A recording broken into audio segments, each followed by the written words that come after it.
பிரான் சேமியா பிரியாணி. அது எப்படி செய்றது? பார்க்கலாமாங்க. ஸ்டவ் ஆன் பண்ணி கடாய் வச்சுக்கோங்க. கடாய் நல்லா ஹீட் ஆனதுக்கப்புறம் நம்ம தேங்காய் எண்ணெய் சேர்த்துக்கலாம். அதோட 2 ஸ்பூன் நெய் சேர்த்துக்கலாம். தேங்காய் எண்ணெய்ல செய்யும்போது தான் அந்த ஃப்ளேவர் வந்து நல்லாயிருக்கும். அதனால தேங்காய் எண்ணெய்ல செய்றோம். இதோட பட்டை, கிராம்பு, ஏலக்காய், கடல் பாசி அத சேர்த்துக்கிறோம். இதோட 1 பவுல் ஃபுல்லா பொடியா கட் பண்ணியிருக்க வெங்காயம் சேர்த்துக்கோங்க. 2 பச்சை மிளகாய் சேர்த்துக்கோங்க.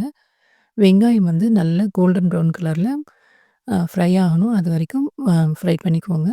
இப்ப இதோட தேவையான இஞ்சி பூண்டு சேர்த்துக்கோங்க. இஞ்சி பூண்டோட பச்சை வாசனை போற அளவுக்கு நல்லா கலந்து விட்டுக்கலாம். இதோட பொடியா கட் பண்ணியிருக்க தக்காளி சேர்த்துக்கிறோம். தக்காளி நல்லா வதக்கி விடுங்க. தக்காளி வதங்கறதுக்காக நம்ம கொஞ்சம் உப்பு சேர்த்துக்கலாம். உப்பு சேர்த்து வதக்கும்போது தக்காளி ஈஸியா வதங்கிரும்.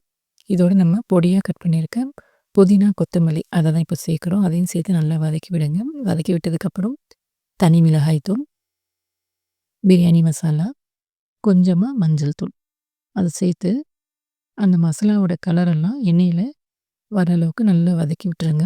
இப்போ கொஞ்சமா தயிர் சேர்த்துக்கலாம். தயிர் கண்டிப்பா சேருங்க. தயிர் சேர்த்து செய்யும்போது தான் இந்த பிரியாணியோட டேஸ்ட் நல்லாயிருக்கும். இதோட நம்ம கிளீன் பண்ணி வச்சிருக்க பிரான சேர்க்குறோம். பிரான் வந்து சேர்த்து நல்லா வதக்கி விடுங்க. பிரான் வந்து இதில ஓரளவு குக் ஆகட்டும். ஓவர் குக் ஆகக்கூடாது. 1 பவுல் சேமியாக்கு 1 பவுல் தண்ணி. இப்ப தண்ணி இதோட சேர்த்து நல்லா கொதிக்க விட போறோம். தண்ணி சேர்த்து நல்லா கொதிக்க வைங்க. நல்லா கொதிச்சதுக்கப்புறம் நெய்யில ரோஸ்ட் பண்ண சேமியாவ நம்ம இப்ப ஆட் பண்றோம்.